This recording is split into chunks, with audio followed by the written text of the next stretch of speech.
哥，你醒了啊？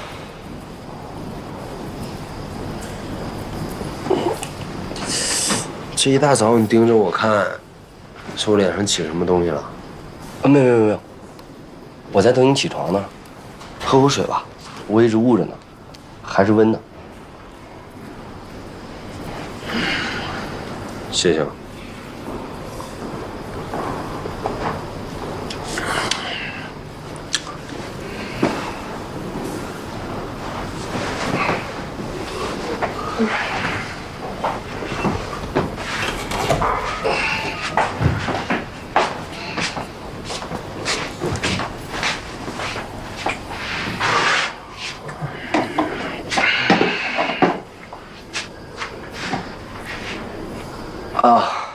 哦，哥，我昨天晚上把你毛巾也洗了。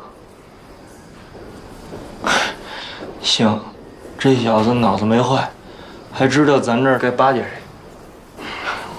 我没进来以前，他们这帮人也这么对你吗？并没有。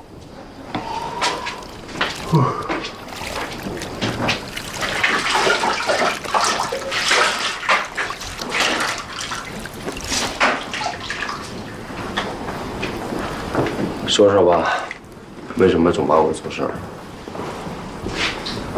不为什么，就是想跟着你，心里踏实。这屋里这么多人呢。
你肯定就能出去了。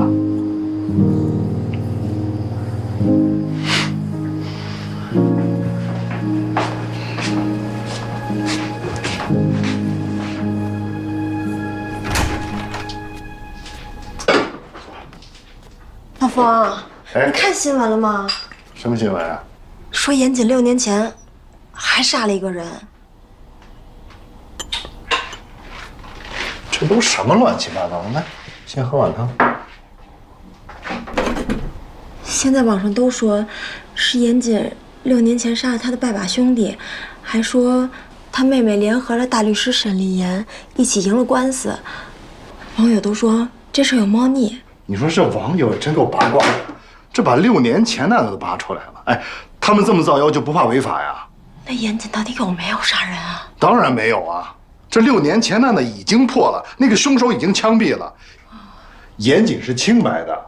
哎，这事儿可别乱传啊，尤其别在小吴面前提。知道。尝尝咸的，有点淡。有点淡，拿点盐啊。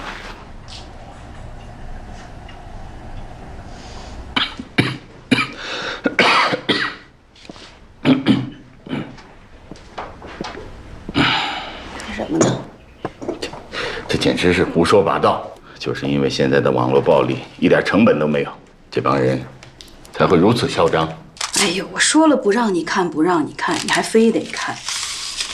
你说你这身体还不舒服呢？来来来，把这药喝了啊。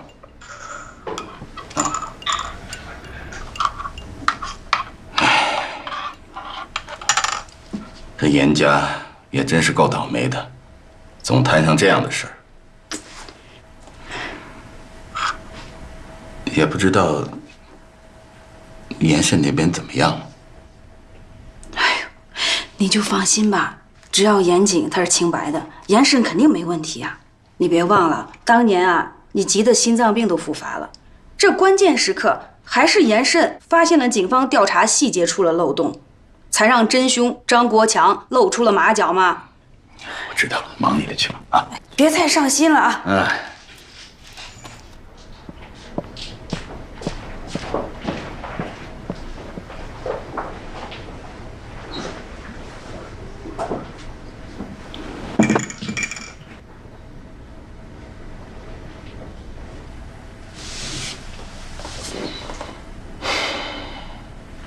严慎，是我。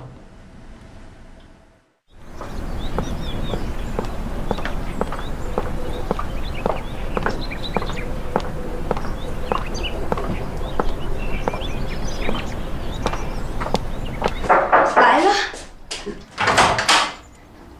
严慎，师母，好想你。哎呦，我也是好久不见了。老沈，严慎来了，来里边请。严慎来了，沈老师，好久不见。快坐吧，别站着。哎，来喝茶。谢谢沈老师。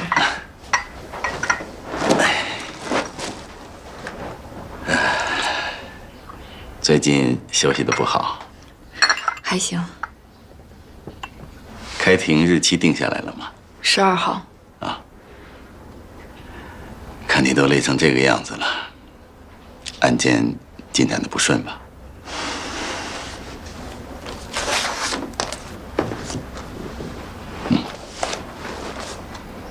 目前警方搜集到的很多证据都对严谨不利，我到现在还没有找到可以翻盘的制胜点。喝茶。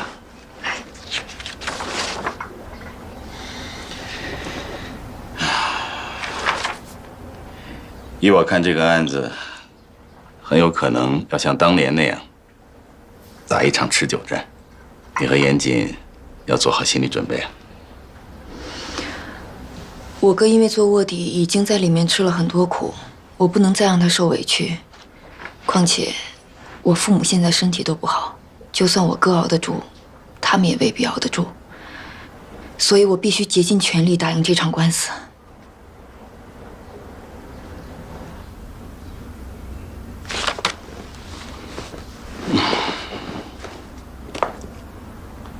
律师不是神，不是什么官司都能打赢的。你呀，别跟自己太较劲了啊！不会，只要我哥是清白的，这案子就一定有转机。我只是需要一些运气罢了。运气也不会总青睐一个人，你还是应该踏踏实实、一步一个脚印的走。你明白师傅的意思吗？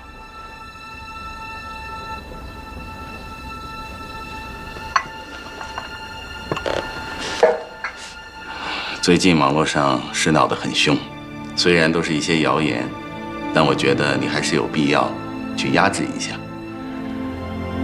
舆论风波会让法官对严谨产生不好的印象。这个我已经找人在处理了。那就好，别给自己太大的压力。有什么需要师傅帮忙的，随时来找我啊。不必了，我有办法打赢这场官司。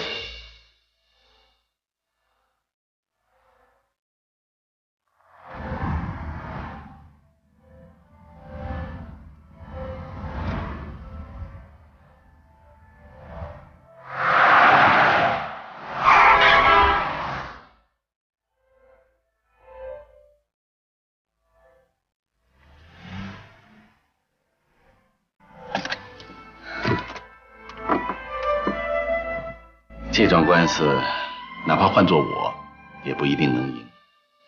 你能有什么办法？办法有很多，比方说，只要我能找到亲眼目睹战玉是活着从我哥家离开的人。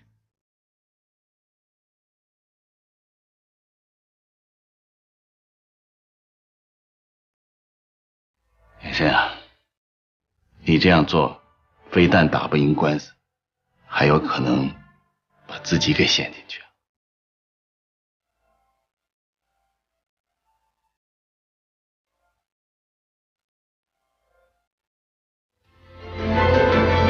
帮我查一个人的资料，赵无价。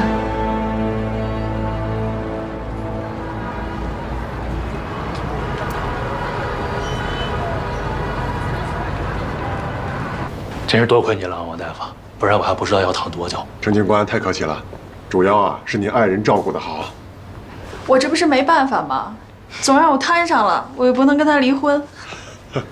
陈哥，出院手续都办好了，车就在楼下等着。好，那我们先去忙了。好嘞，王大夫，您忙哈。辛苦了。我来吧。哎，你别打手了。哎，李局特意吩咐的，让你在家休息1个月。我躺了都快长毛了，还歇？刘伟一天抓不着，我就一天睡不了安稳觉。把你嫂子送回家，咱们回队里。直接回队里啊？怎么了？不是，你好歹在家歇2天，你陪陪嫂子和孩子嘛。哎，你们城府之短啊，只有躺在这床上不能动弹的时候，是我跟孩子的人。晚上早点回来吃饭，让周斌送你回来啊。放心吧，最近辛苦了，我要好好歇歇。行啊你，走，拿点东西吧。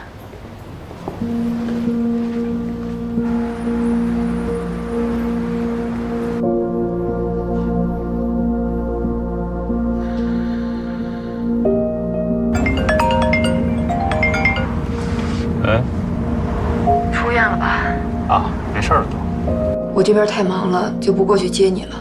你回家好好休息。不用。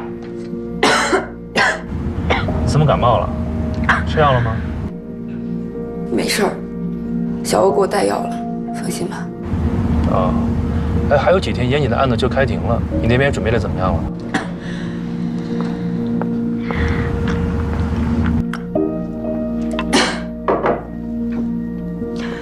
哎，我1句2句也跟你说不清，你就别操心了啊。没别的事儿，我就打电话问候你一句。你一听就是没好利索，别一忙起来就忘了吃药啊。我的身体我自己清楚，管好你自己吧。挂了啊。你那边怎么样了？这个小美人虽然没有交代刘伟的下落，但是她说，毒品配方其实是刘伟从之前一个制毒人手里得来的。这个刘伟原本还想把这个制毒人给干掉，没想到让他给跑了。制毒人，也就是说，小美人跟刘伟跟6年前的1020大案没什么关系，真正的漏网之鱼是这个制毒人。没错。关于这个制毒人，小美人还说了些什么？她说她跟这个制毒人从未谋面，也不知道他叫什么名字。最初他们是在网上认识的，头几笔交易也都是在网上完成。这个人的货很不错，买家很认。刘伟想做一条龙生意，所以才动了杀人偷配方的念头。所以咱们现在除了刘伟，还有一个制毒人要抓。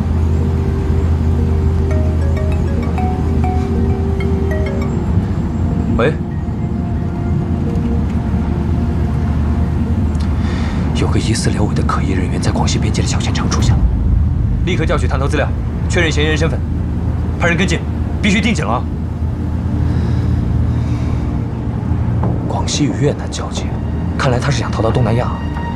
要把人在国内抓住，一旦流窜到国外，麻烦事就多了。能在办公室里喝到这么顶级的手冲咖啡，真是种享受。说吧，找我来什么事儿1/3，状况是越来越糟糕了。你看我这天天忙着案子，实在抽不开身，能不能拜托你去做代理店长，解决一下那边的问题啊？我？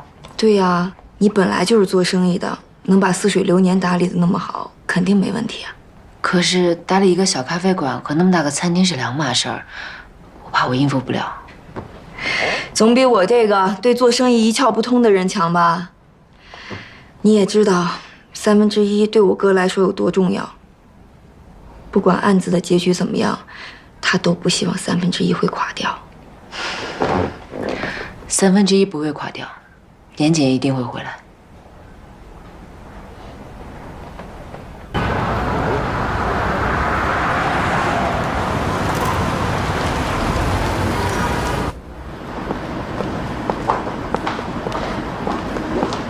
严小姐好。我带朋友参观一下，通知于经理10分钟以后到严总办公室开会。好的。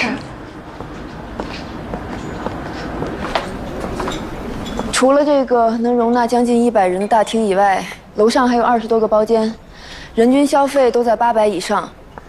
包间也分好几个档次，小包、中包、商务包都有，可以满足不同的需求。来这吃饭的人肯定都很有钱吧？都是些非富即贵的当地人，还有那些到梨园来旅游的外宾。只可惜，树倒猢狲散。走吧。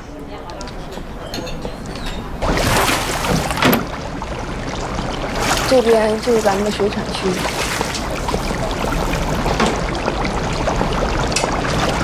总经理。哎。小龙。你们认识啊？他是我大哥，和亲的一样。真巧。这些龙虾怎么都死了呀？没办法，这现在客人少，点的也少，这再好的海鲜呀，这换了水土也活不久。严谨一贯对食材要求很严格，这连一只死虾也不让炒过，所以没办法就得扔了。畅儿，扔了吧。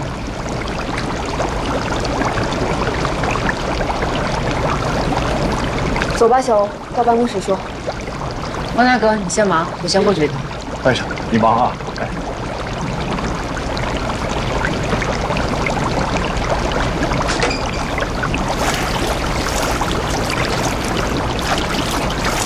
让季小姐做代理店长，有问题吗？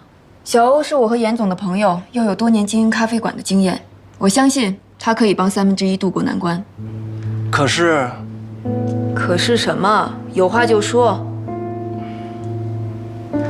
我说句不太礼貌的话，季小姐您千万别介意。现在网上传的是风言风语的，大家都知道严总的案子多少都跟季小姐有关。季小姐这个时候来店里，大家肯定会有抵触情绪。现在我们最迫切的就是恢复名誉。如果有客人在店里看到季小姐的话，会不会又有新的麻烦？你的意思是我哥真的为了季小欧杀人了？不，我只是想提醒一下严姐。于经理的话不是没有道理，做代理店长总归是要抛头露面的。特殊时期，我还是低调一点。不如我先谈谈我的想法，如果你们觉得可以，那就请于经理带领大家试试看。那季小姐有何高见啊？想要在短时间内增加盈利，弥补亏损，我觉得可以把1/3从高档的海鲜餐厅变成接地气。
我们购入过量的，可以提前把它们做成麻辣海鲜卤味，这样既可以放在店里面当小吃卖，又可以包装成袋让客人外带。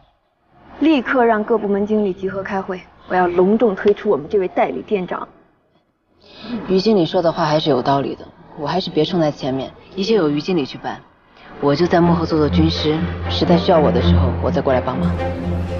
好，听你的。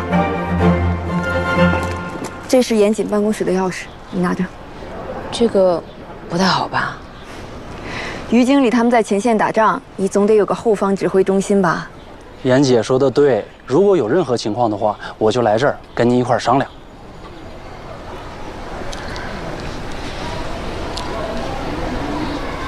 餐厅的所有员工分成白班、夜班2组，交替倒班。好的。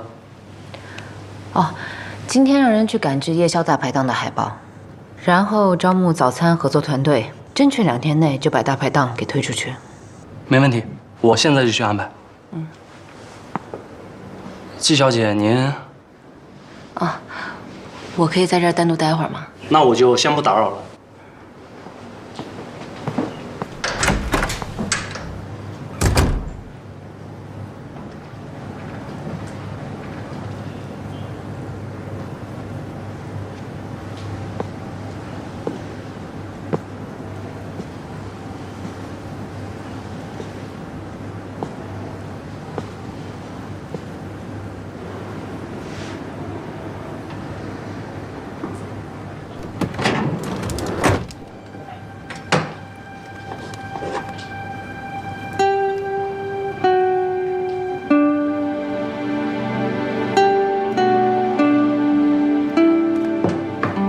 如果我说我是缉毒英雄，你信不信？你现在只需要知道，我还是你心里那个严谨，在我的心里面只有你一个人。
我现在特别想我爷爷，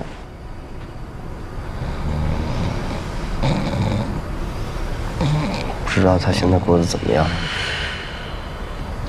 一日三餐能不能按时吃上？放心吧，政府一定会照顾好你爷爷。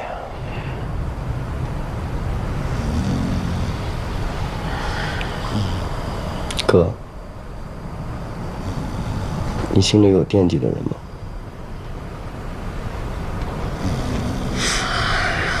当然有啊，我想我们家老爷子、老太太、我妹，还有一个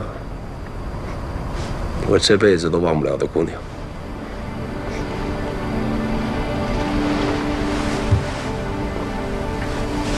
那个姑娘一定长得很好看吗？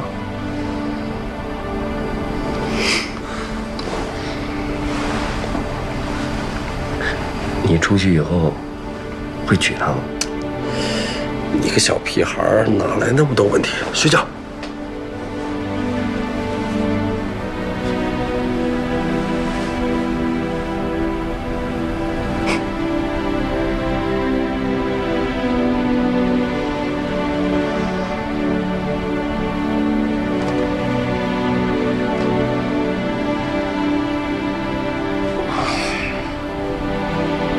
再有2天，我的案子就要2审了，我睡不着。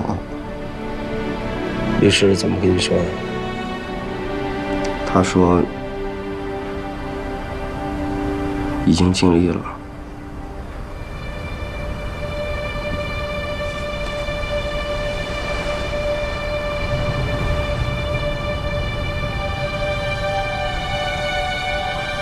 哥，你觉得我的人生还有希望吗？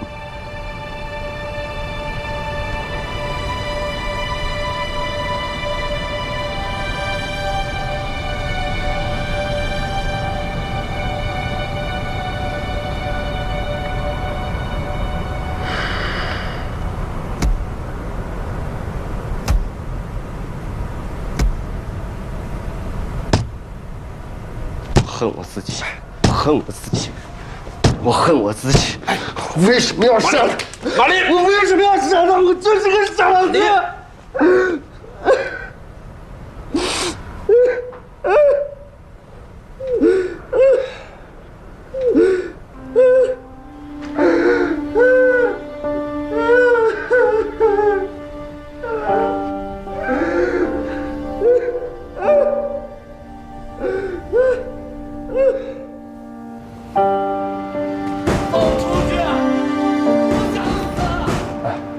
李哥，马林那小崽子到底怎么办的？你听这动静还用问吗？维持原判，死缓，缓期2年。哎呀，其实这已经算挺幸运了，只是这孩子想不开。不是，那孩子不就是孩子吗？那他小啊。王管教，王管教。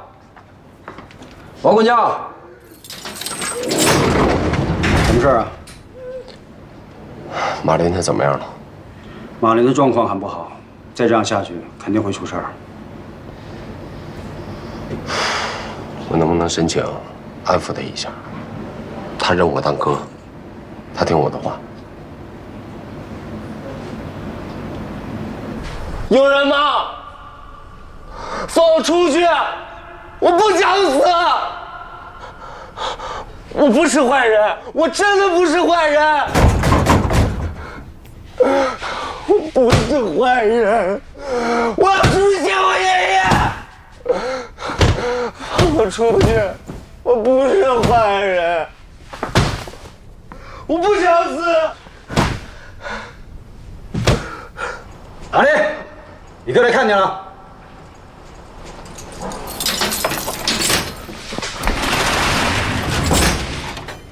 哥，哥，我不想死，我不能死，我死了我爷爷怎么办啊？他为什么不能给我一次机会啊？我不想悲观，不要那么悲观，缓期2年，好好表现，一定能够减刑。缓期有什么用啊？我真的想出去，我爷爷死了都是两理后事，我不想死，我不想死。马林。我答应你，只要我能出去，我一定把你爷爷当成我自己亲爷爷一样照顾。你放心吧。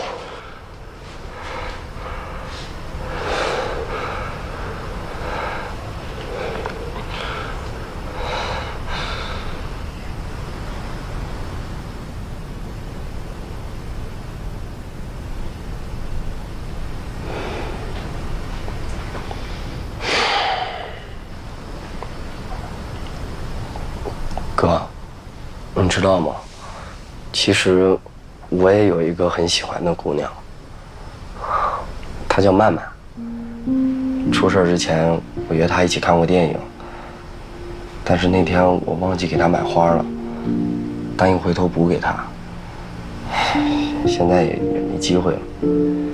你放心吧，只要我能出去，你给曼曼的花，我帮你带到。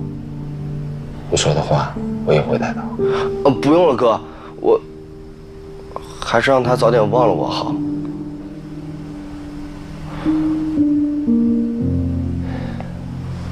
哎，哥，还有一件事想麻烦你，不知道该不该说。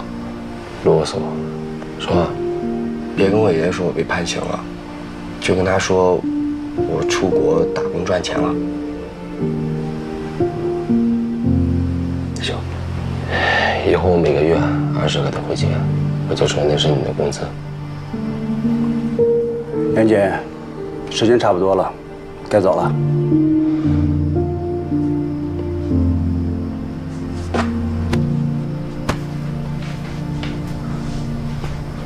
哥，这件羊毛衫还给你了，谢谢啊。你就穿着它，你穿着比我穿好看。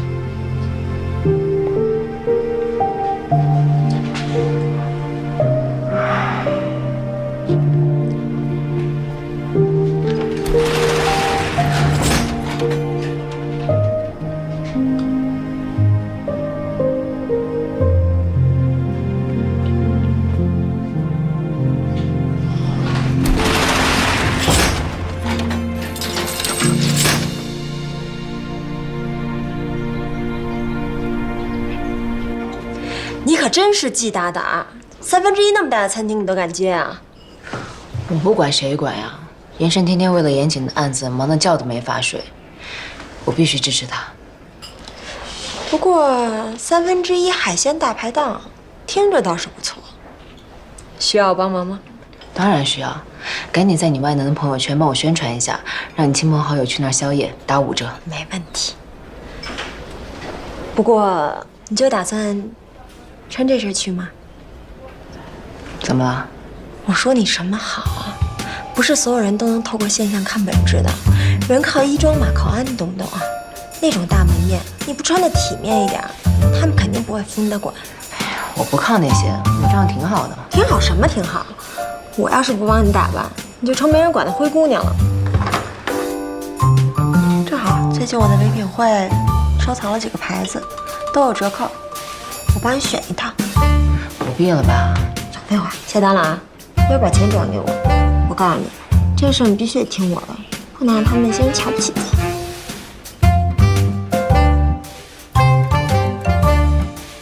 这会儿适合你们看。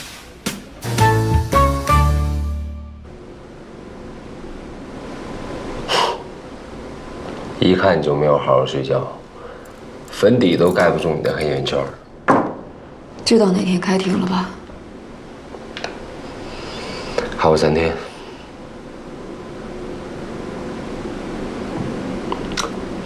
看你的样子，这个案子难住你了。这些日子，我拖遍了所有的关系，查阅了所有我能看得到的案卷，在那些案卷里，警方提供了足够证明你犯下杀人重罪的证据。他们的证据看似完美，但根本就经不起推敲。单凭那枚打火机能出现在尸体的口袋里，那就是一个笑话。你的反驳我都看到了，但那只是你自己的论述，只代表了一种可能性，并没有其他证据可以支持你说的是唯一的事实。如果没有证据能够证明我没有杀人，那人就是我杀的了吗？啊，这明显是个悖论啊！事实上，警方提供的证据虽然不够完美，但杀人动机、人证物证全都有，已经足够法院做出有罪判决了。我们还有没有胜算？当然有，我不是说了，警方的证据并不完美，他们到现在都没有找到作案工具和分尸现场，这是我们做无罪辩护最好的突破点。但至于效果如何，只能看法庭如何采信了。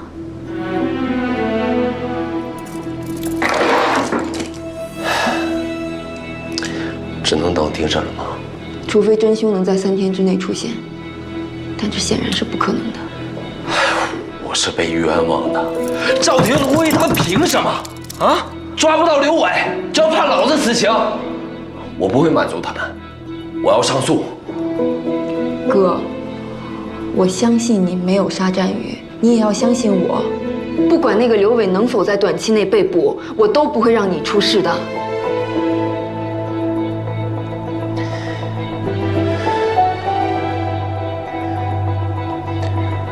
叶晨，放心，我一定会打赢这场官司。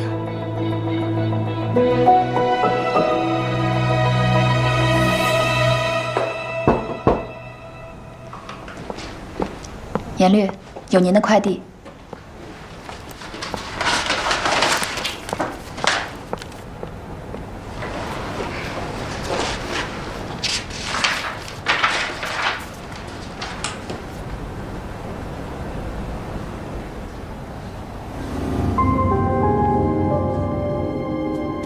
我相信你没有杀战宇，你也要相信我。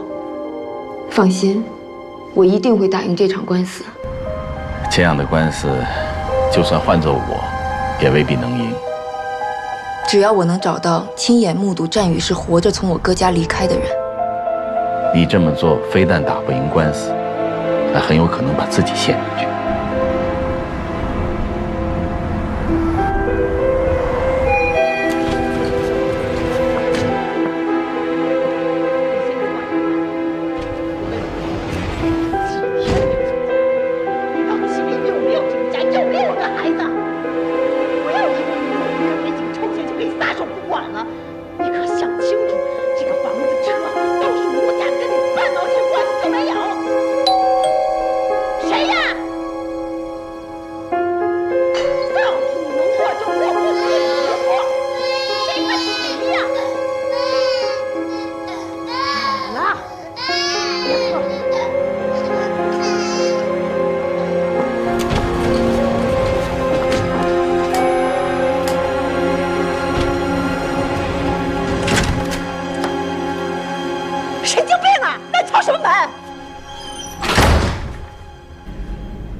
的鸡翅呢？先生小姐，我们店新推出的这个海鲜烧烤大排档，二位要不要试试呀？哎，这家店听说不错啊，要不要尝一尝？哎1/3是那个杀人犯开的黑店，别去了，走吧。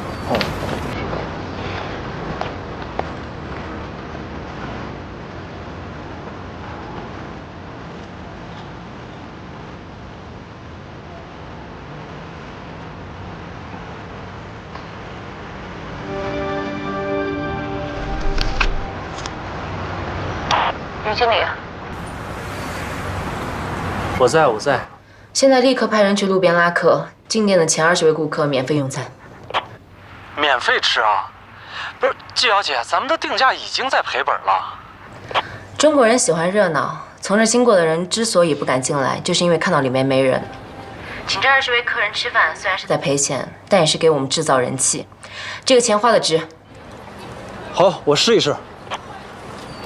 你们俩跟我走。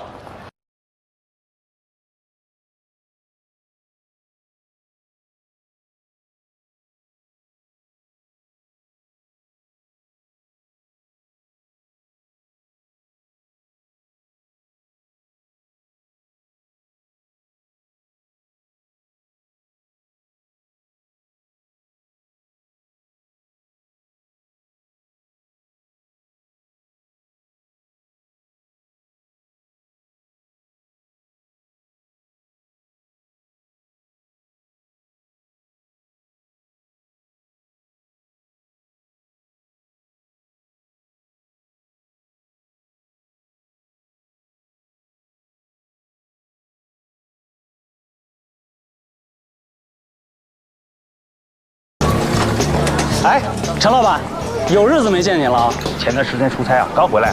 你这改大排档了？这是今天刚新推出的宵夜大排档，您来都来了，那就里面请吧。想吃吗？看着还挺丰盛的。陈老板是常客了，今天晚上给您打8折，给陈老板找个好位置。好的。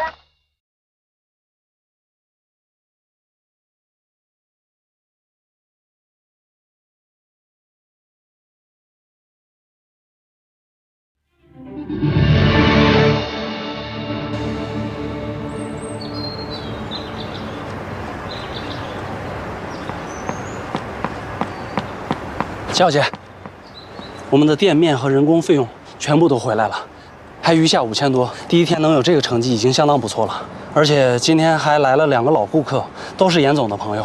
照这个形势发展下去，1/3肯定能翻身。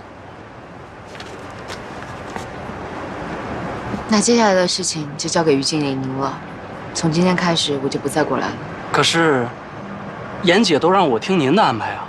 这严谨的案子马上要开庭了，我还是少在这里出现，以免不必要的麻烦。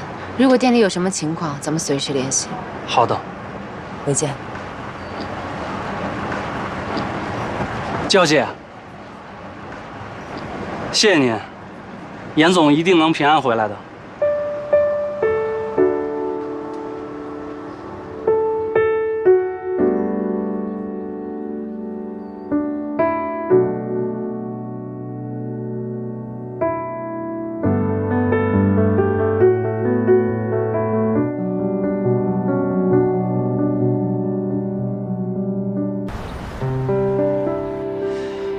哎，你们说，这2件衣服，哪件看起来比较精彩？杨哥，这2件衣服太素了，我觉得来个碎花的。快拉倒吧，还碎花的，什么审美？有什么花纹啊？我觉得这一件好看，这个好看，觉得这行。咱严哥的衣服都是名牌，你知道吗？那再说了，严哥长这么帅，穿哪件都好看，对吧？是。哎，严哥，没准开庭了，您就一点都不紧张了？紧张什么？没做亏心事儿，我怕什么鬼敲门？对，这头发有点长了，好久没理发。哎，王管家，什么事儿啊？我明儿要出庭了，我能申请理个发吗？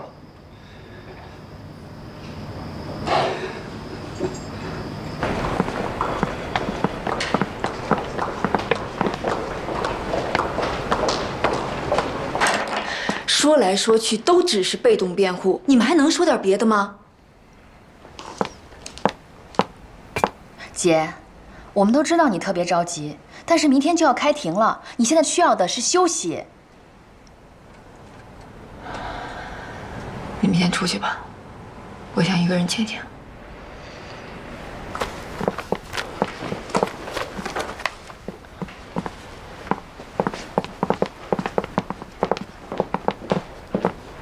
严胜，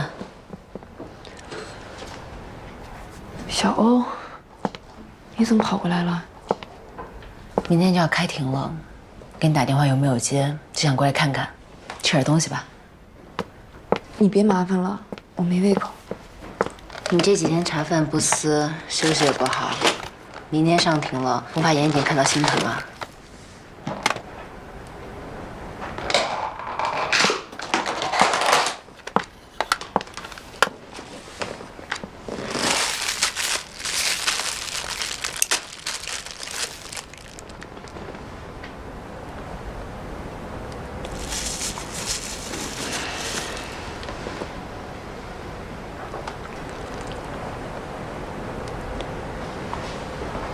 你不是说过严谨天生命大，每次都能化险为夷，这次也一定能扛过去。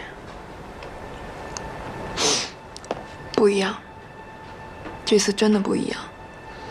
最近发生的事情都太荒唐。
那我在这儿陪你。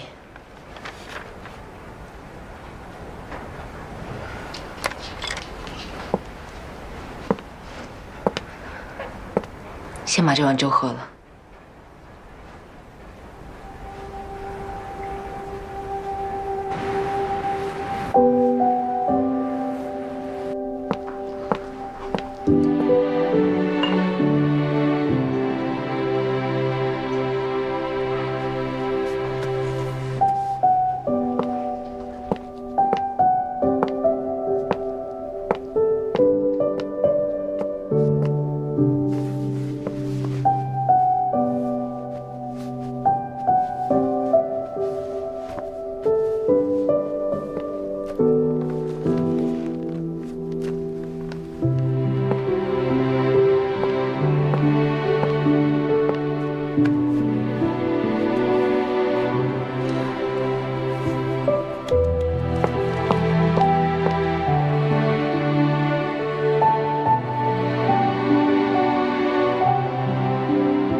今天是2019年3月12号早上8点半，半个小时后，我身后的中级人民法院将开庭审理轰动全国的1231杀人案。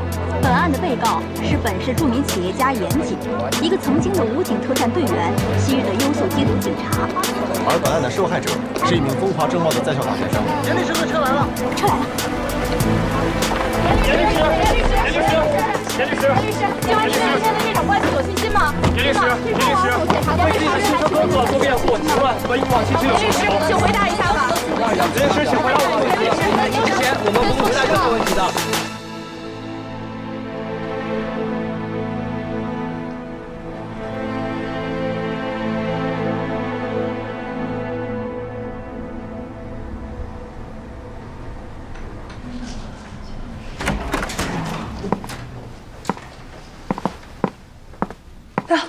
早啊，赵警官。啊，你好。哎，你也是证人呀？嗯。哎，你那边什么情况呀？那个红颜祸水是不是今天也会出庭作证啊？哎，证人之间不许交谈。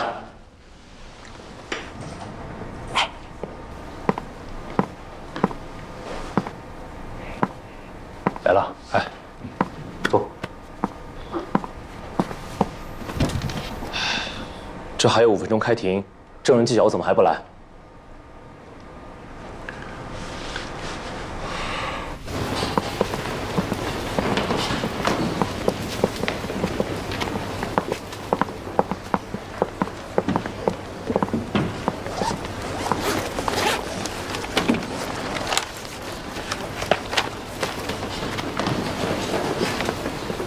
全力起立。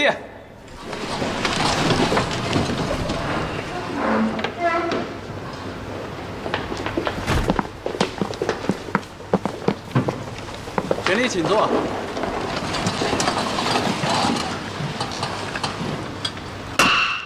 梨园市中级人民法院刑事审判庭现在开庭，传被告人严谨到庭。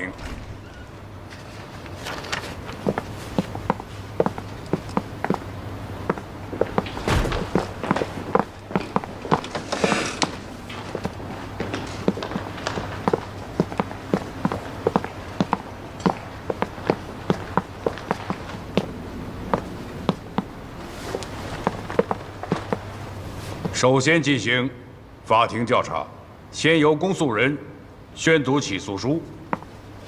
梨园市人民检察院起诉书，离检刑诉2019第54号。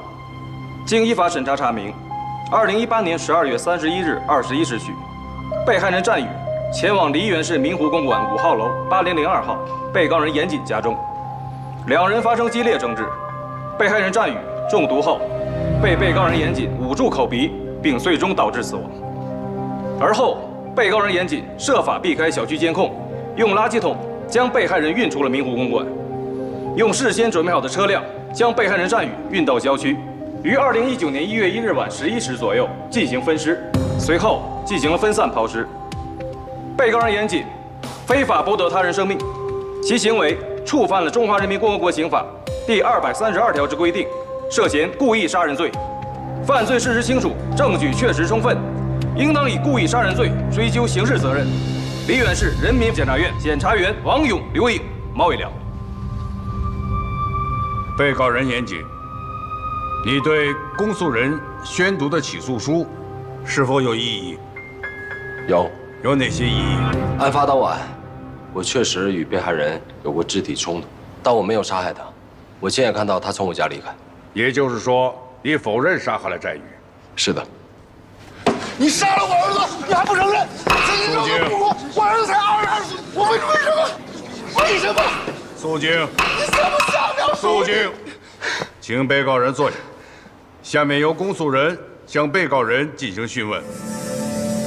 庭审时，公诉人提问会要求你只回答是或者不是，即便有些问题过于片面刻薄，你也不能做过多解释，因为过多的解释在审判长看来是狡辩和逃避问题。如果公诉人一再的给我挖坑，我总不能两眼一抹黑往里跳吧？案子已经到了庭审阶段，你要充分相信自己的律师，相信我有能力扭转所有不利于你的局面。被告人严谨，接下来我会向你核实一些问题，你只需要简单的回答是或者不是，不需要做额外的解释，明白了吗？明白。那我们开始。第一个问题，你跟似水流年咖啡店老板纪晓欧是什么关系？朋友。你有追求过他吗？有。你们是正式的男女朋友关系吗？不是。你认为死者跟纪晓欧是什么关系？姐弟关系。那你是不是警告过死者，让他远离纪晓欧，甚至用侮辱性的话语提醒死者，纪晓欧绝对不可能喜欢他？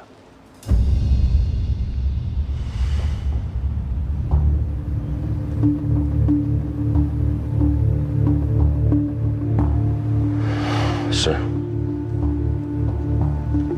审判长，我没有问题了。下面由辩方律师开始询问。你是先认识的死者，还是先认识的纪晓欧？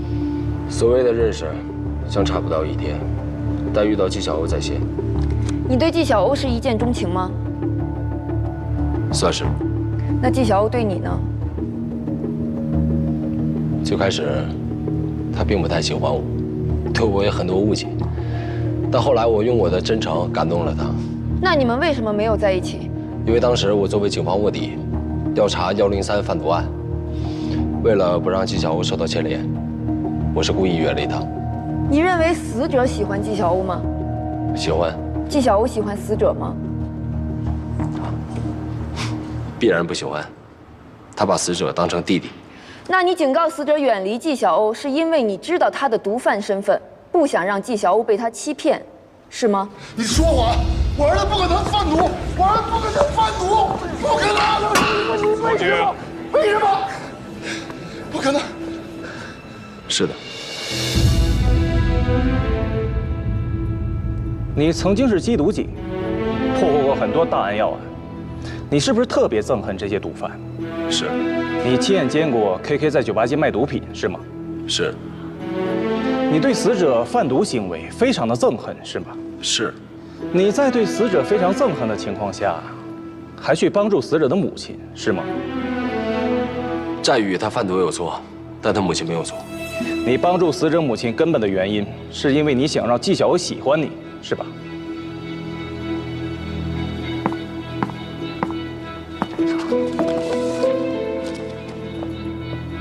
这是被告人严谨在卧底身份未被证实之前，接受警方审讯的证词，上面清楚地写着，他是为了追求纪晓鸥，才去死者家中送电视机，以及帮助死者母亲的。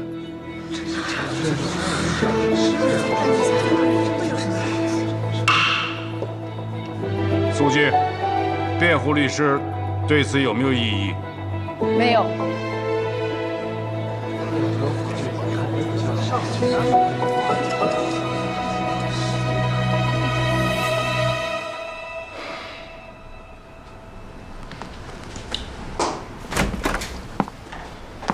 你们现在联系证人纪晓鸥，他的电话现在无人接听，他应该是有什么事儿，肯定会来的。再等等，一会儿你们就要上庭了，如果能联系上的话，麻烦催一下。好。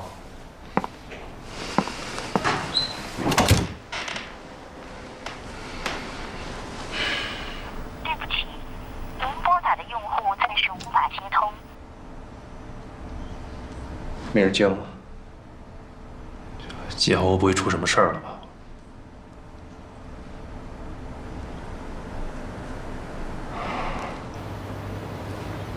被告，是你发展死者成为警方线人的是吗？是。死者曾经被毒贩刘伟抓起来殴打，是你让人送他去的医院是吗？是。死者被殴打那天是在他背叛你以后吗？是。如果你没有帮助死者，死者有没有可能在当时就存在生命危险？有可能，因为他当时已经被打得内出血，外伤也很严重。如果没能及时送医的话，他很可能会死。这是死者被殴打当天在医院做的医检报告，这份报告可以证明，死者当时受伤严重，的确存在生命危险。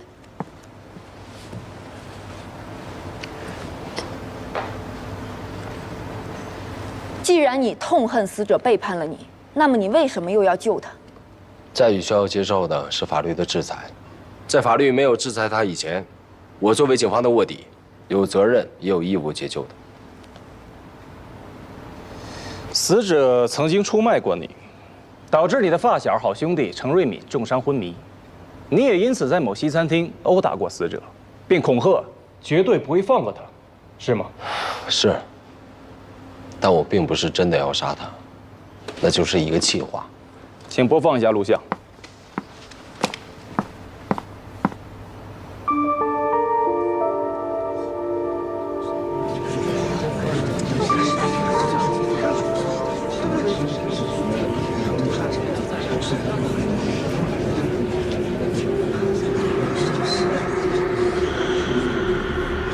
为什么打我儿子？你为什么打我儿子？我跟你拼了！你为什么打我儿子？跟你拼了！你为什么？为什么打我了？为什么？你为什么打我儿子？我跟你拼了！为什么打我了？为什么？书记，如果死者家属不能控制自己的情绪，法警将把你带离法庭。被告人严谨，录像中的人是你跟死者吗？是。案发当晚在你家里，你就是像录像中那样对死者进行了殴打，是吗？反对，反对公诉人对案发当晚的场景进行主观臆想。审判长，我只是想更明确地呈现案发当晚的情景。辩方反对无效。被告人严谨，请回答我的问题。是。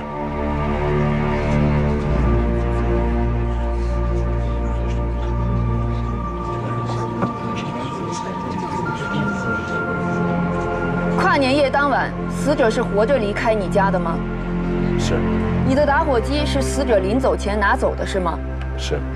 对于意义重大的打火机，你为什么要让死者拿走？我当时是贩毒瘾，战宇为了阻止我吸毒，拿走了打火机，而我的毒瘾突然加重，根本没有力气再和战宇争夺。为了不再伤害战宇，就把他轰出了我家。再加上还有2天就要交易了，我把我所有的精力都放在如何破案上，就没有为了拿回打火机再去找。电梯监控拍到你曾经出现，当时你又为什么要出去？我在家里扛过一段毒瘾以后，醒了过来，我看到地板上一片狼藉。说实话，我还是有点担心战宇，所以出去看了他一眼。当时你有再见到死者吗？没有。那你为什么没有下楼去找死者？我虽然担心战宇会出事，但当时我也在气头上。我想了一想，就没有下楼，回到家里面。你说死者当晚离开了你的家，但监控却没有拍到，对此你有什么想法？因为死者根本就没有坐电梯，而是被埋伏在我家安全通道内的人杀害了，那个人才是真凶。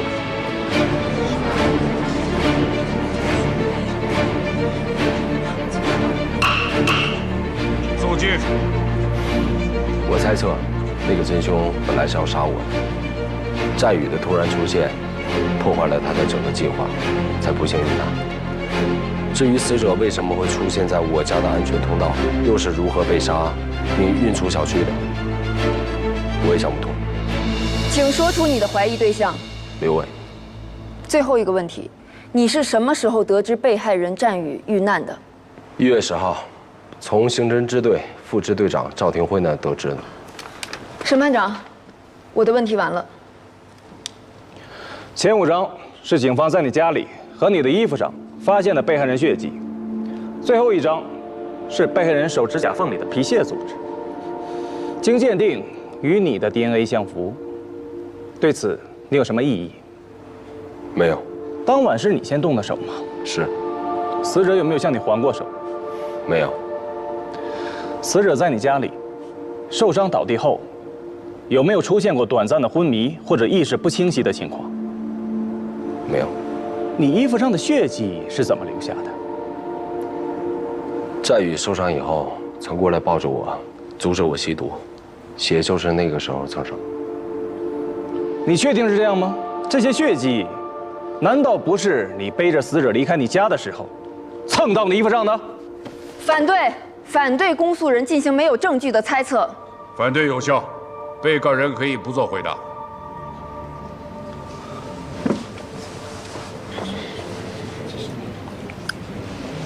在1月3日，贩毒集团交易之前，除程瑞敏外，只有死者知道你的卧底身份，是吧？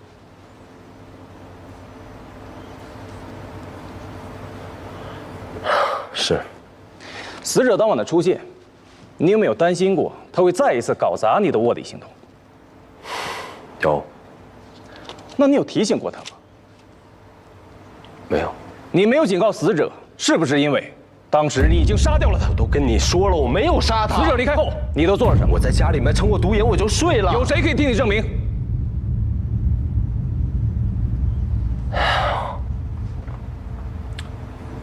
没有人能证明。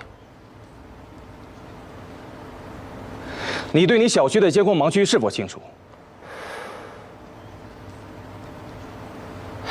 清楚。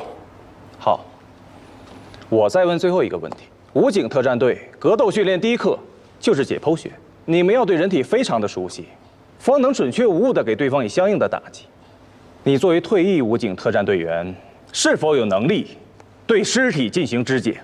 反对，反对公诉人进行诱导性提问。反对无效，请被告人如实回答。是。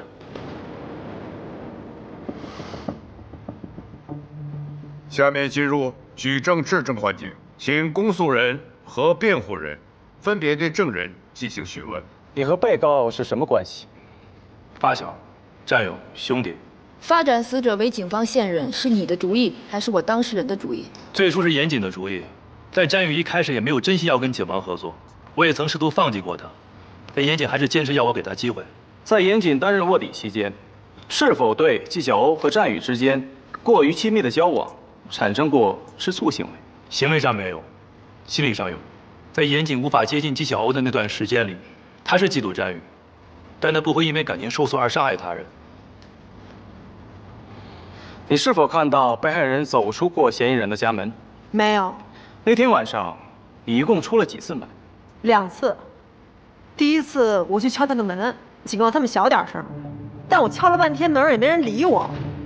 第2次我上去的时候，看见他站在电梯口，然后我就走过去发了2句牢骚。当时被告人是什么状态？神志是否清醒？哎呀，他当时身上的酒气很重，有点站不稳，身子呢又一阵一阵的抽搐，看上去很不正常。哎，我就说了他2句：“你大过节在家打人扰民，我们家欠是怎么着？我跟你说，我给你投诉你，你知道吗？”去，快投诉！一副凶神恶煞的样子。沈班长，我没有问题了。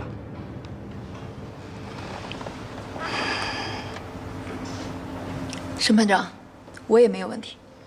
当天你是否听清楚被告人严谨说过要杀掉被害人？听清楚了。他怎么说的？他当时就很生气地说：“老子今天弄死你。”当天被告人严谨和被害人战宇之间的对话，你是否全部听清楚了？包括餐厅外的？那倒没有，我当时还得处理现场。那段餐厅里的打架视频是不是你发布到网上去的？这个不是我怎么能随便放到网上呢？被告人严谨是否帮助过你们母子？出于什么原因？他确实帮过我们。当初我还特别感谢他和纪晓欧，现在我才知道，他这么做就是为了讨好纪晓欧，把他追到手。那一次做手术的医药费，战宇是怎么跟你解释的？他是跟朋友借的。严谨来过你家几次？2次。有一晚，你因为病情发生突发情况，是严谨和纪晓欧将你送到了医院。请问那个时候，您的儿子战宇在哪里？我儿子在学校有事儿，他平时都是在家陪我的。既然你和战宇一直生活在一起，但你却不知道他确凿的毒贩身份，你又是为何对只见过2面并且一直在帮助你的我当事人严谨产生如此负面的印象？我想再次提醒审判长，证人的证词存在不可信的主观判断因素。我儿子不是毒贩，我儿子不是毒贩，我儿子没有贩毒，没有贩毒！你们要找出真相，你们要公平公正！我儿子他不是毒贩，不是毒贩！肃静！审判长，我没有问题了。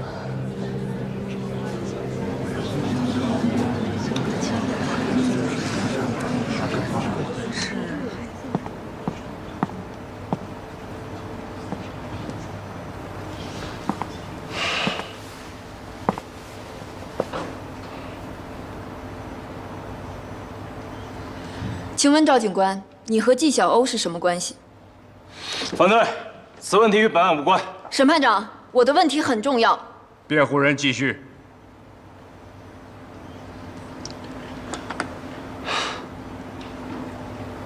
她是我前女友。你和纪晓欧分手多久？2年多了。据我所知，赵警官目前还没有女友，是不是因为心里还放不下纪晓欧，因此对被告人严谨有一定的主观情绪？辩护人，请不要问与本案无关的问题。请问到开庭为止，分尸工具和分尸现场是否找到？目前还没有。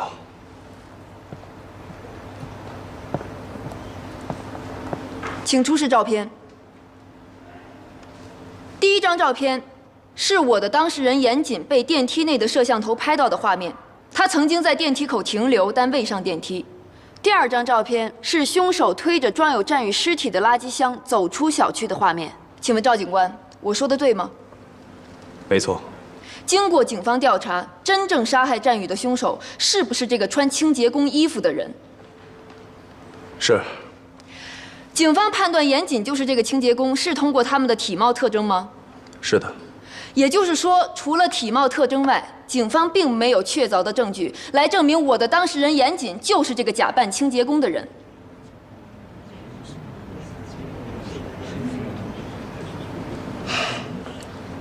是的。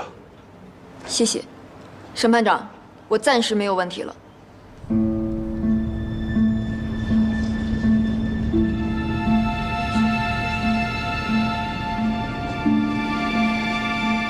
请证人退席。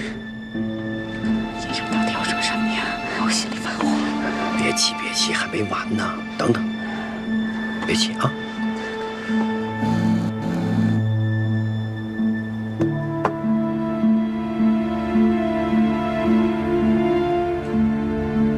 辩护人，证人纪晓欧还没有到庭，他是否还会出庭作证？审判长，证人纪晓欧正在赶往法庭的路上，他将会带来一份对本案非常重要的证据，所以请求法庭暂时休庭，等证人到庭后再开庭。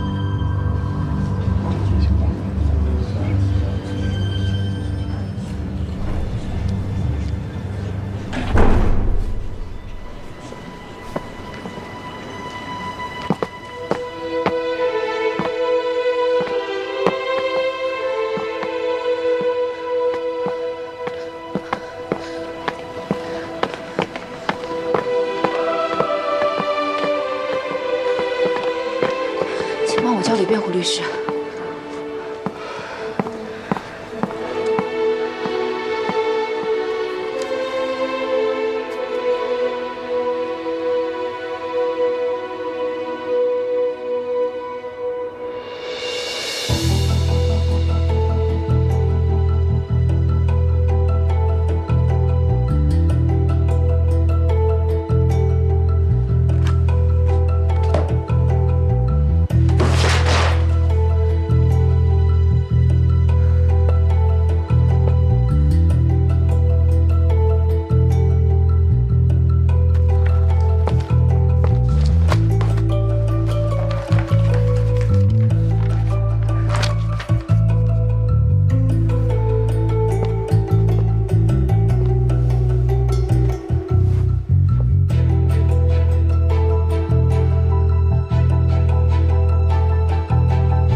审判长、审判员，刚才警方点名了我当事人假扮清洁工将被害人尸体从家中运出。按照警方的说法，第一张照片严谨出现在电梯口，可以看作是他运尸的起点，时间显示为去年12月31日22点25分。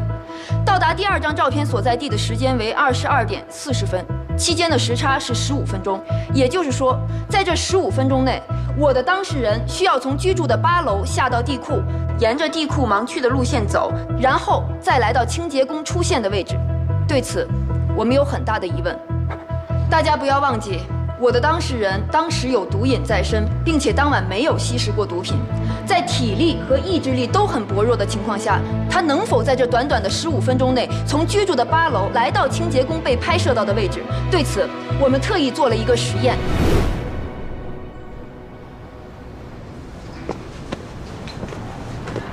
准备好了吗？3、2、1，开始。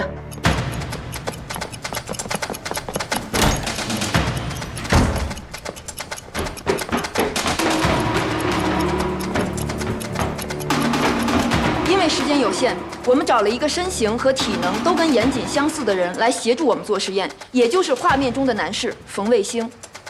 冯卫星背着战宇同等体重的沙袋，从8楼走到负1层，总共需要4分13秒。到达地库后，冯卫星将沙袋装进垃圾桶，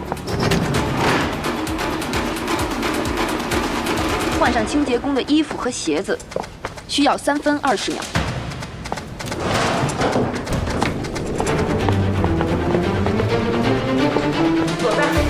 然后他推着垃圾桶，按照地库探头盲区路线走，直到出口前需要9分39秒。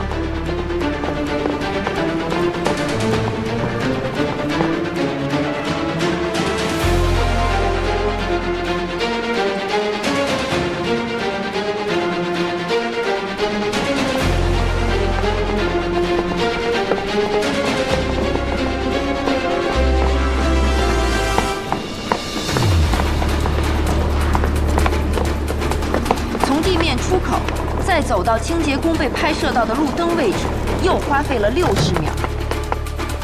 怎么样？为了保证实验数据的真实有效性，我们一共进行了5次条件相同的试验，算取了平均值。葡萄帮我们再来一遍。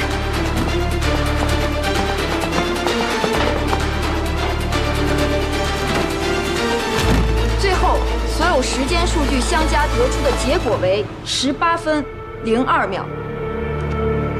比警方给出的时间慢了将近3分钟。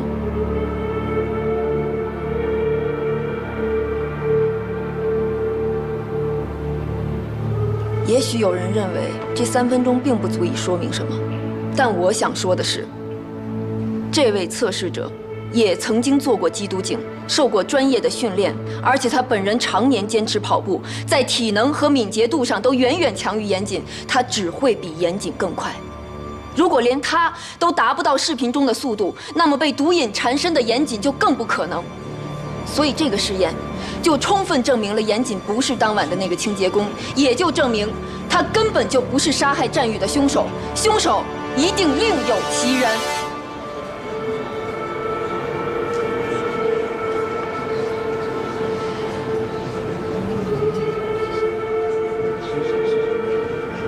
审判长，新证据提交完毕。相比于公诉方提供的主观人证，我相信这份物证可以更好地为我的当事人证明清白。证人纪晓欧已经到庭，公诉人、辩护人，你们对证人有什么问题要问？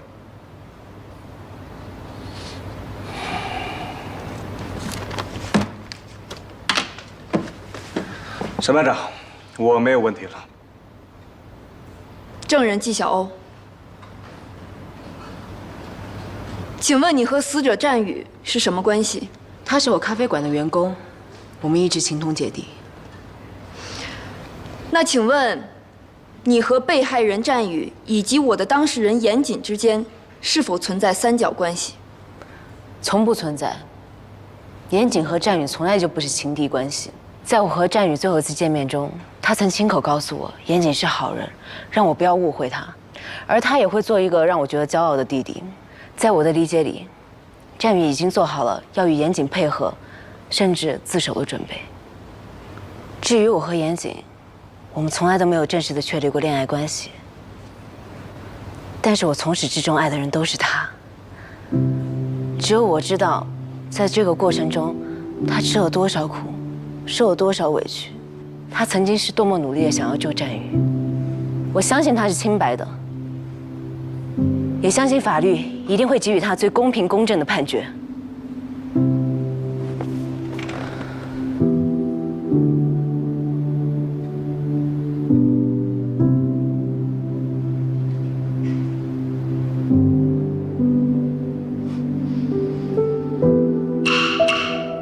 全体起立。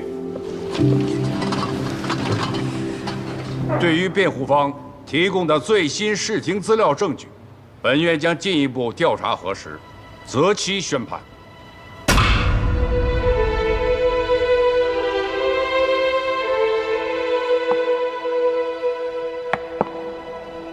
根据辩护方提供的视听资料证据，本院找到了一名现役武警特种兵，进行了反复多次的试验，结论一致，本院予以采纳。现判决如下：被告人严谨谋杀分尸战宇一案，证据不足，事实不清，不构成犯罪，判处被告人严谨无罪，应立即释放，恢复人身自由。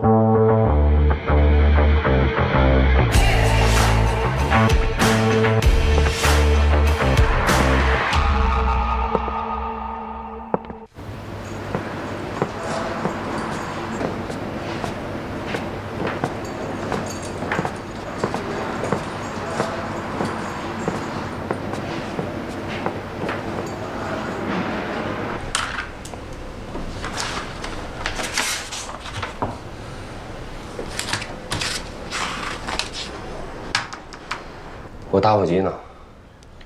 等战宇的案子结了再给你。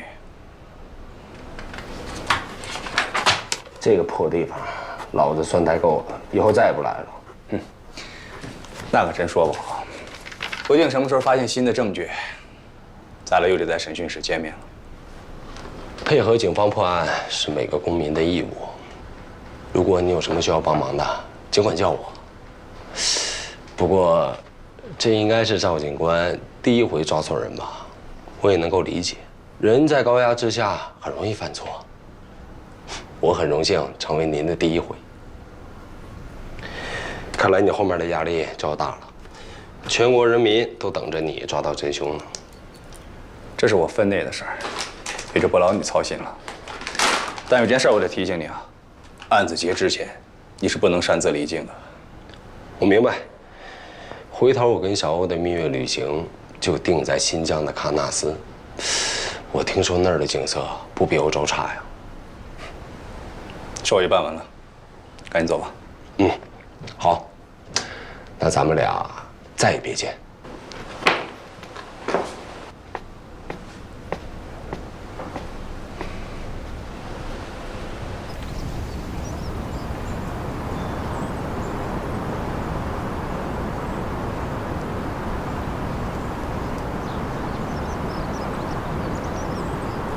一会儿见着人干嘛去呀？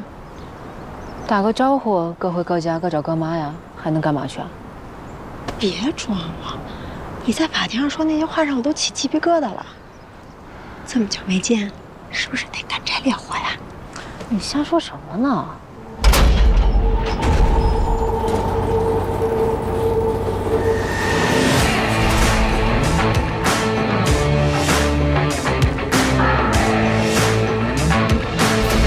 我就知道你们所有人都在。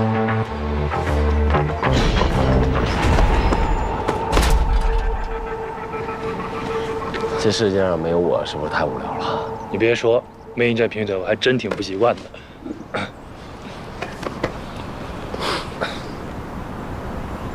怎么回事？怎么许你们在法庭上公然表白，不许我们秀恩爱？可以啊，老冯，看不出来。哎，行，别拿我开涮。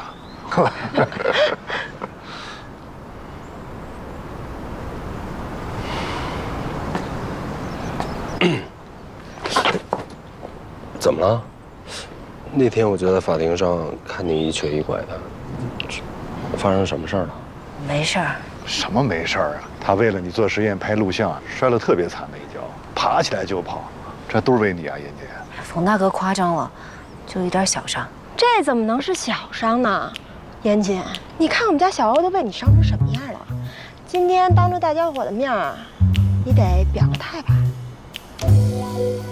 米娅说的对，今天是个好日子，你要是再不表态，我们大家都不会放过你。哎呀，那行吧，我表个态。难得今儿人比较齐啊，我请大伙到1/3吃一顿好的，都得去，不可以请假，谁不去我会难过的。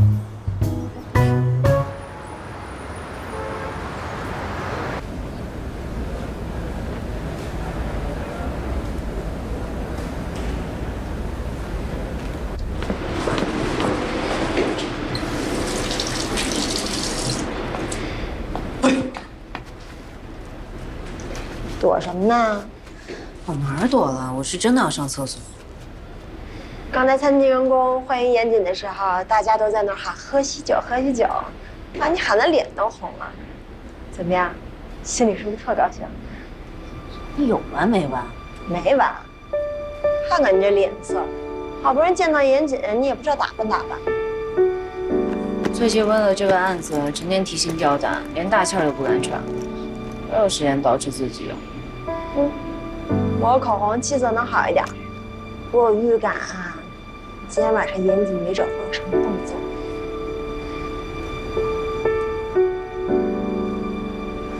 你别瞎说，他刚出来，今天晚上都他朋友，你别瞎起哄。不信咱们就走着瞧。2楼啊，罗旺斯房间。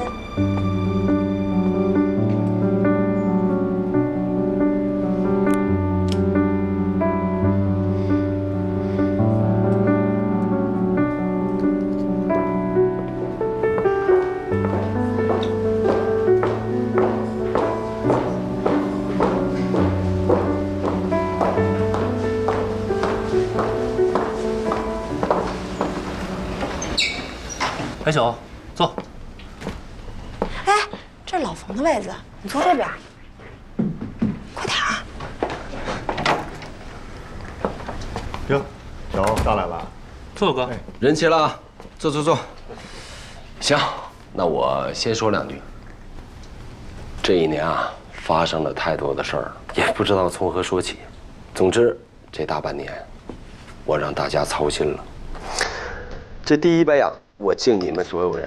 来，来吧，来，干杯！少喝点。是。大哥，这身体还行？不看见了吗？好着呢。你这个当兄弟的，他出那么大事儿，你都没看看他。有什么事儿啊？严谨当这忙着呢，来不了。好在案子破了，你也醒过来了，嫂子又把你照顾得这么好。嫂子辛苦了啊！这一杯酒我敬你们两口子。来，我的亲妹妹。大度，甭跟我矫情。好，闹过了啊。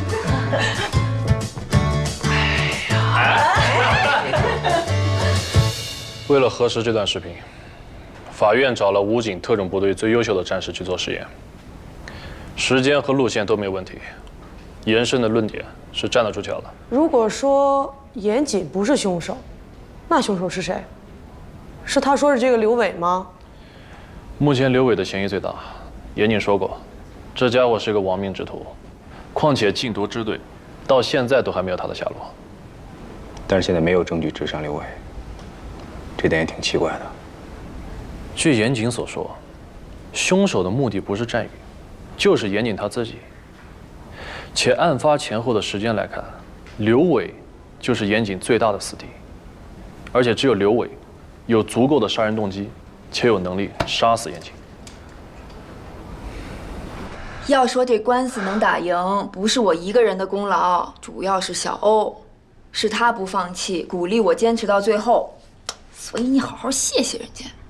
没错，严慎说的对，这事儿你真的应该好好谢谢小欧。如果没有小欧这大刀阔斧锐意改革，说实话，这1/3真的很难撑下来。哎，没，我这是随便支了个招。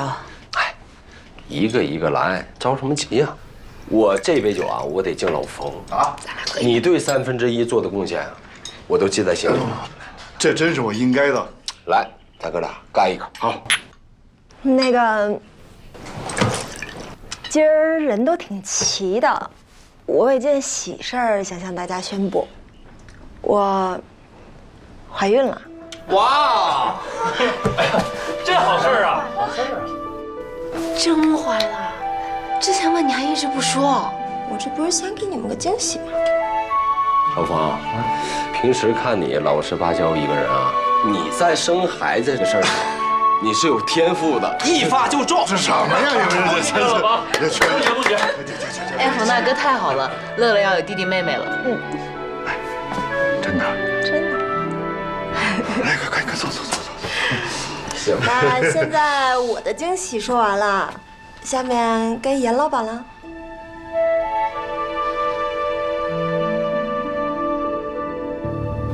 现在刘伟确实是可以作为这个案件的首要嫌疑人了，但是我们不能再犯之前那种想当然的错误了。这次让严慎在法庭上当庭翻供，狠狠地打了脸，我们确实输得心服口服。杨哲，你再去调查一下严谨的周围，看一下他的社会关系里还有没有其他的仇人。另外，案发现场要重新勘查，证据要重新搜集，看看有没有什么跟刘伟有关的蛛丝马迹。至于刘伟那边，我会去跟程副支队长联系的，看看需不需要我们增援。哎，头儿，那个叫小美人的女毒枭，我记得严谨说过，她是刘伟的心上人吧？没错。你说我们要不要找她聊聊？也许会有什么新的突破口。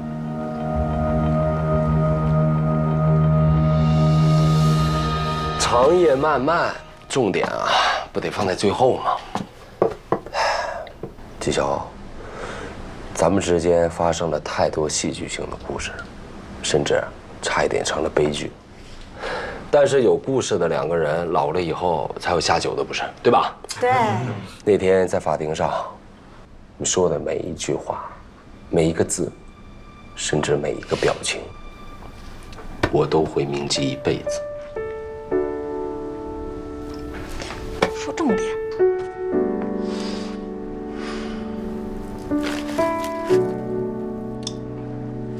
小欧，今夜的你格外美丽，就好像这玫瑰花一样，艳丽出众。茫茫人海当中，能让我遇到你，是我这一辈子莫大的荣幸。来，吃个虾吧。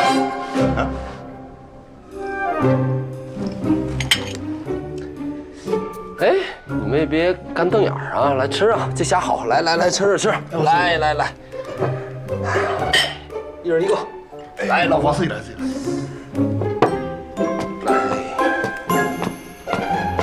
吃啊，干嘛呢？你又干什么？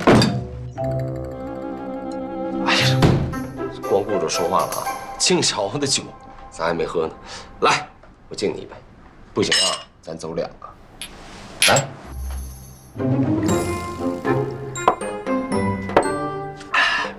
来，第2杯。哎，我就喜欢纪晓欧这股飒劲儿啊，豪爽。你左一句喜欢，右一句喜欢的，那你倒是说清楚啊。喜欢就是喜欢啊，异性间没有喜欢啊。我就喜欢跟纪晓欧当兄弟，做哥们儿。严姐，好。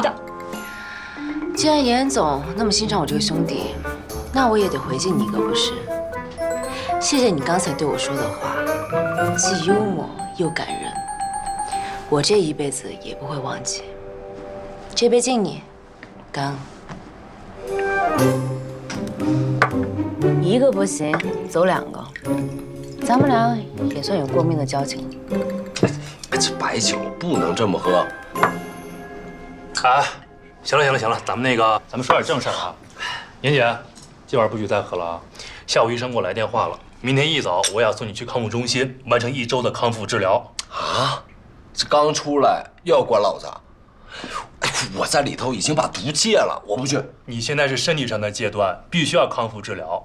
一来呢是避免复吸，二来要从心理上彻底戒断。无论从心理上还是身体上，我都已经戒了，你就不用操心了。是你说的对，还是医生说的对？是老程说的对。你好好关他1周。这可是大事儿，严姐，你一定要去。1周可能不够吧？我觉得严谨现在这个疯癫样，怎么着也得1个月。哎呀，我这刚出来又让我进去，你们舍得吗？舍得。在家戒不是不行，但是得有人监督啊。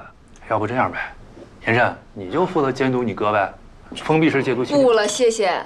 我要在家睡个3天3夜，没什么事都别来找我啊。我看要不让小欧监督吧。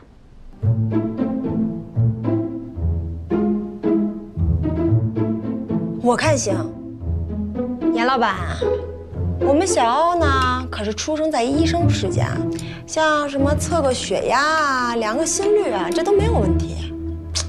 也实在是没有别的人选了，就只能是麻烦小欧出马了呀。我才伺候不了严大少爷呢，我还有似水流年要打理。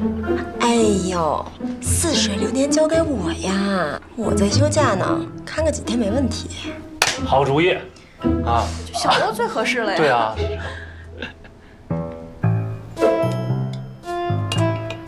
好吧，我来监督你呀，似水流年就交给你了。没问题，包在我身上。小欧，严谨就拜托给你了，这7天一定要寸步不离，保证完成任务。这下你就放心了。哎呦，对，好。来，妹妹。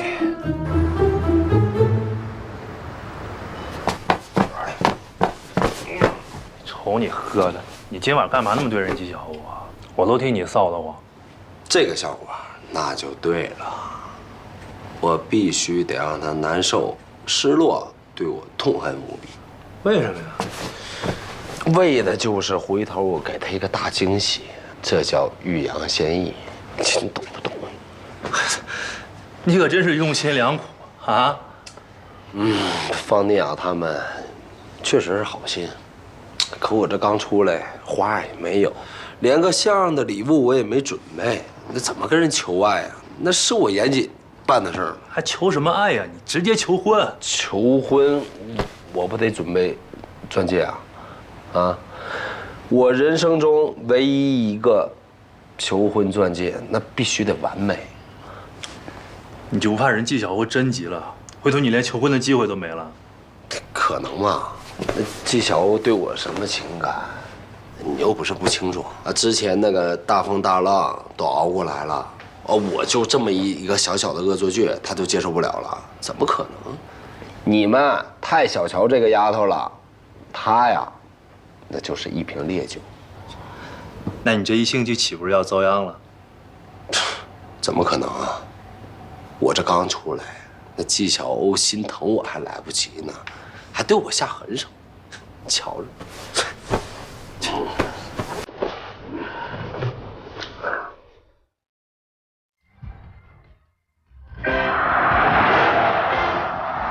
报告机管教，距离目的地我的私人戒毒中心还有2公里。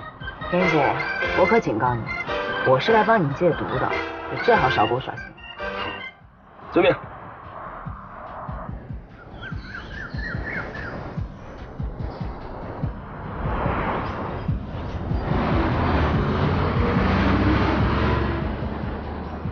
走吧。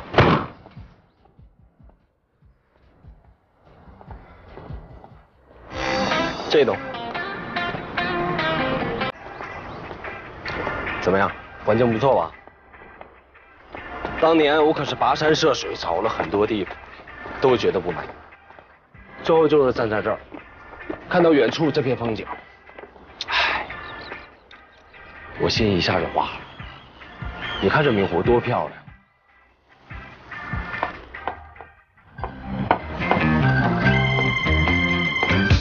话还没说完呢，看一看再走啊！赶紧开门。行吗？其实我很少有时间过来住，但会有人每2个礼拜过来打扫一次。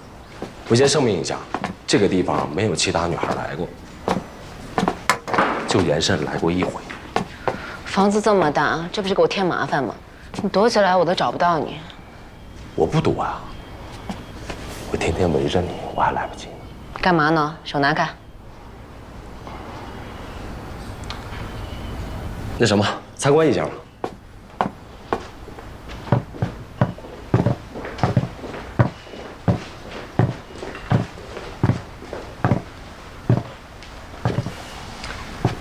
怎么样？装修风格还满意吗？哇，哎呦，你床垫真舒服。哎，你躺下试试。你想多了，我住你旁边那间。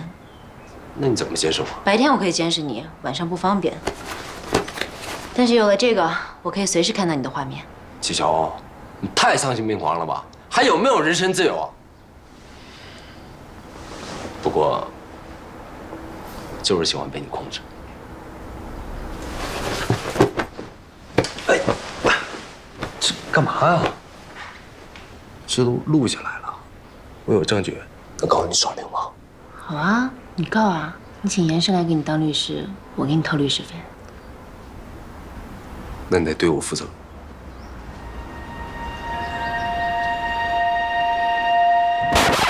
我负你个头啊！我让你躺好，调整一下摄像头的角度。哎，你别走啊！楼上还没看呢。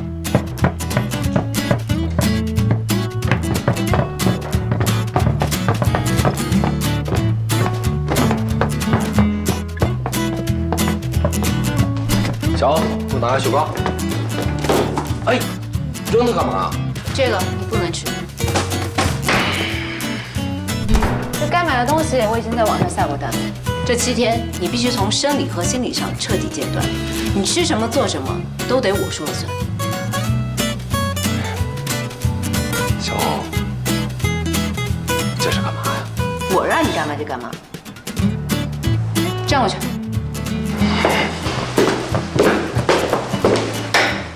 趴墙上，站好了。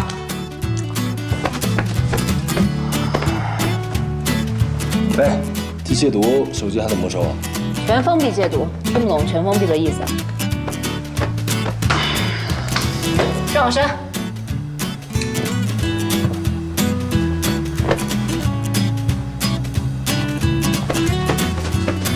衣服用不用脱？再对管教出言不逊，就罚你做100个俯卧撑。才100个？那就500个。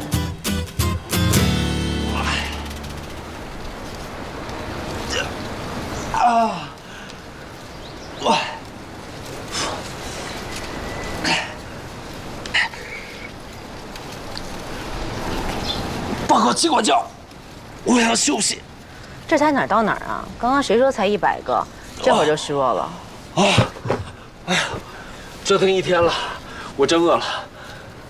乖，你把这100个做完，我就给你开饭。吃什么呀？哦，忘告诉你了，你这7天只能吃素，就是为了给你清理肠道，彻底把你这1年积攒的毒素和垃圾都排干净。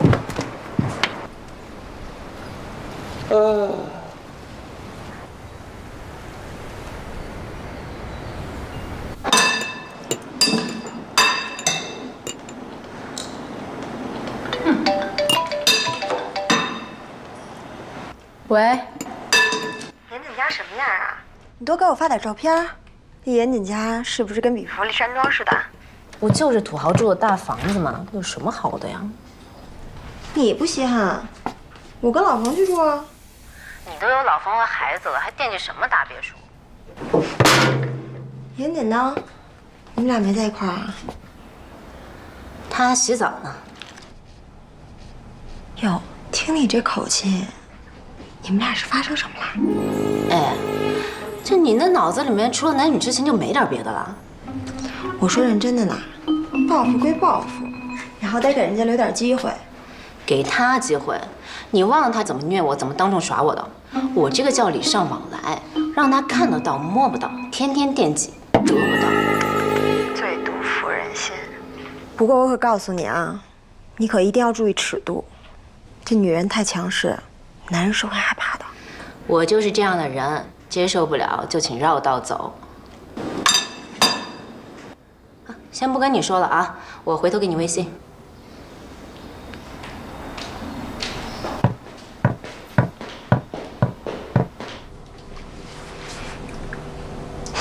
我看看，真棒。怎么还没洗啊？水都快凉了。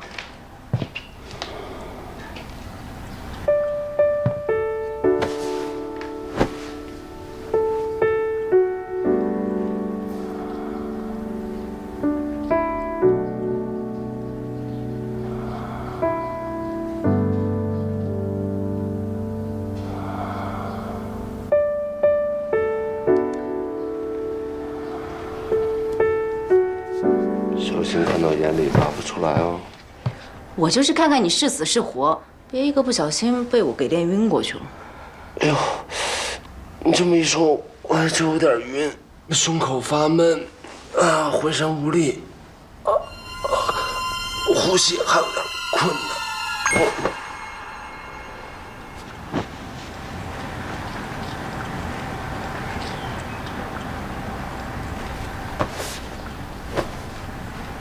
我倒要看看你能憋多久。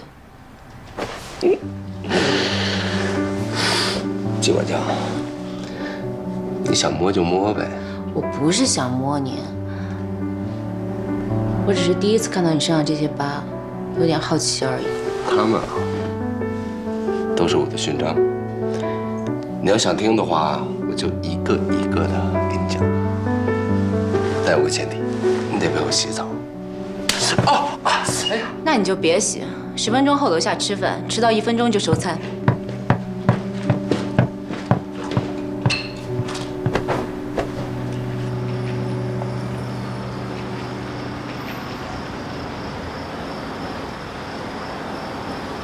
我真的有弟弟妹妹了，真的呀！太好了，我们班好多同学都有弟弟妹妹了，我可算有个伴儿了。高兴吧？人1杯牛奶，趁热喝了。爸爸，发育有了宝宝，我们是不是就可以一起去上海住了？啊，我之前答应乐乐带她去迪士尼乐园去玩，现在方阿姨怀孕了，她不能去了啊。没事啊，我也想去迪士尼，要不你请个假吧？你现在怀孕了，这头几个月非常关键，这不能长途跋涉。等生了，咱们一块儿去啊！赶紧喝了呀，啊！自己一会儿把睡衣换了啊！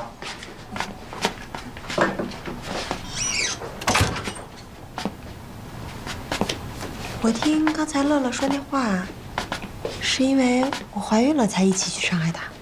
哎呀，你理解错了，不是那意思。我的意思是吧？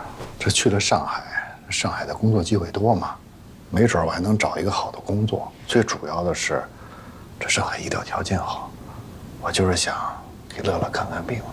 那你之前怎么没跟我说呀？就是一想，所以也没提这事儿。老冯，是不是我把怀孕的事说的太高调了？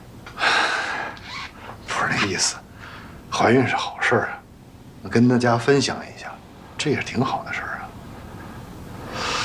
我只是担心乐乐知道这件事的态度，今天一看这高兴啊，哎，我就杞人忧天。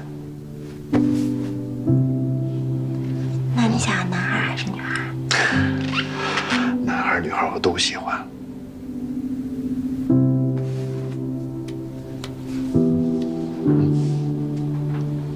那我们什么时候结婚呀？你要是这样的，我呢，一直想多攒点钱，再和你结婚。我就是怕你受委屈。哎呀，真好。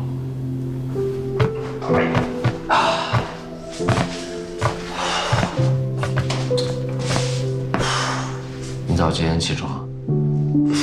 饭也吃不饱，总得让我睡个饱觉吧。你安心睡个饱觉吧，我会叫你起床的。晚安。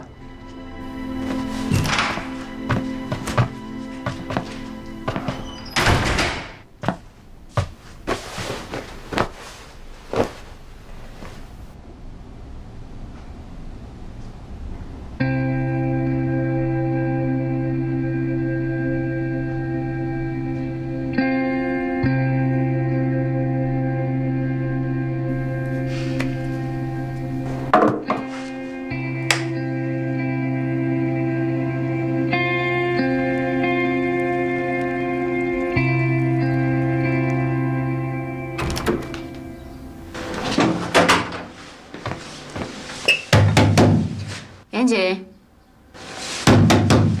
严谨，开门。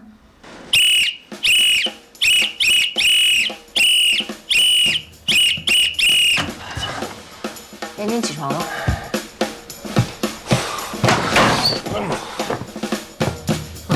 怎么又睡了？这才几点？你不是答应我让我睡个懒觉吗？你已经睡了7个小时，足够了。赶紧起，洗漱换衣服，下楼晨跑。老规矩，迟到1分钟，多罚1公里。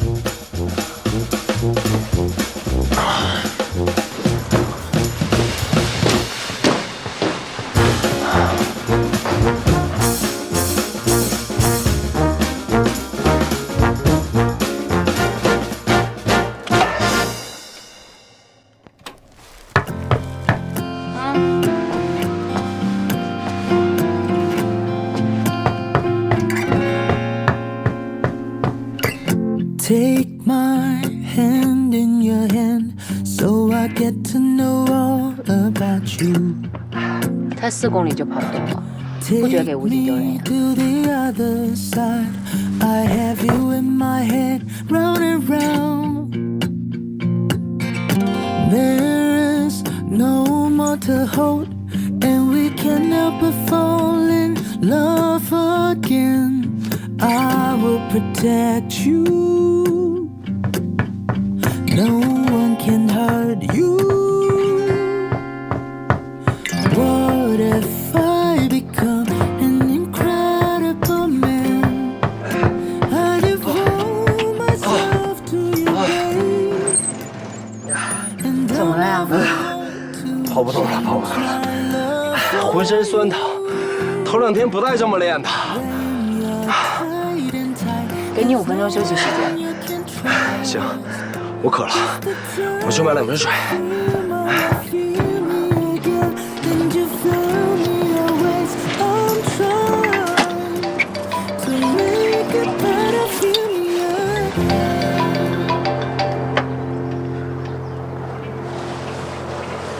喂，你和严谨在一起是不是？没有啊！你撒谎！我刚从店里出来，小房都跟我说了，季小欧，你还没傻够是吧？你好不容易从火坑里走出来，你怎么又往里跳呢？什么火坑呀？我听不懂你在说什么。就算他没杀人，他是缉毒英雄，你俩也不能在一起。他现在有毒瘾在身，你知不知道？妈，严谨吸毒是为了破案，是无可奈何。他之前在看守所已经很努力的在戒毒了，他已经快成功了。我做医生的，我知道这毒品的危害。就算他能戒掉，日后也有可能复吸。像他这样的例子，我见多了，后患无穷。你可不能把自己的未来赌在这种人身上。妈，严谨和那些吸毒人员的情况不一样，他最痛恨毒品，就算他死，他也不会复吸。我相信他。相信能管用吗？我还相信你爸能成为亿万富翁呢。我还相信你在30岁之前能结婚生子呢。有用吗？小欧，你听妈劝，一辈子长着呢，什么事儿都有可能发生。世上除了严谨之外，有的是好男人。你还是慢慢跟他断绝来往吧。妈，以前你误会严谨，发2句牢骚就算了，现在你明明知道我们俩的感情已经是不可能分开了，你说这些除了影响我们母女感情还有什么用？我和严谨现在只是普通朋友，我是以普通朋友的身份帮他康复治疗，他体检合格我就一定回家，我保证这期间我一定不会干任何出格的事儿，没什么事儿我就挂了。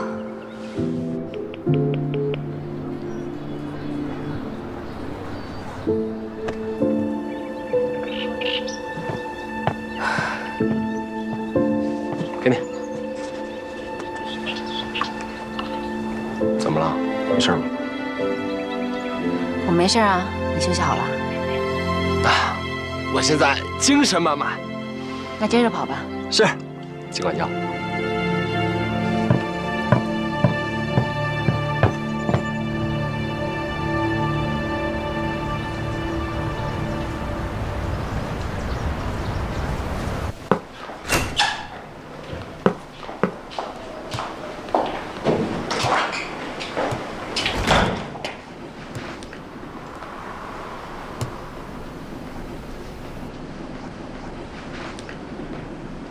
该交代的我都交代清楚了，还有什么可问的？这是刑侦支队赵金辉副支队长，还有几个问题要问你。跨年夜的当晚，你是跟刘伟在一块吗？对，我跟刘伟，还有严谨、吴峰一起喝酒吃饭，结束之后就各自散了。还记得几点结束的吗9点多吧。结束以后，刘伟又去哪儿了？知道吗？私生活上面的事情，我从来不过问。那我再问你一遍，知道刘伟现在藏身的地方吗？知道和不知道有什么区别吗？杨玫瑰，难道你就不想替段瑞生报仇吗？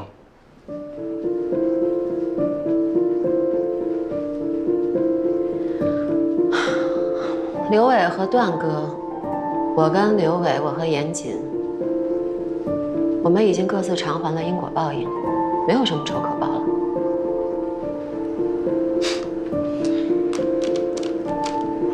根据我们掌握的最新的情况，段瑞生的死跟刘伟有直接的关系。刘伟没有你想象中的那么忠诚。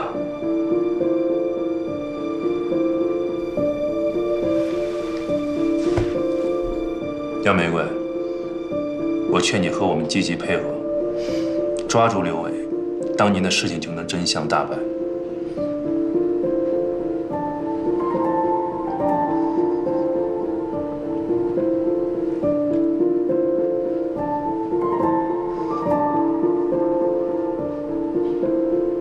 我知道刘伟在私底下是有一些生意，好像是在西南边境外的一个小镇上，但具体位置我不清楚。他在那边有很多黑道的朋友，其中有一个好像叫塞萨纳吧，其他的我都不清楚。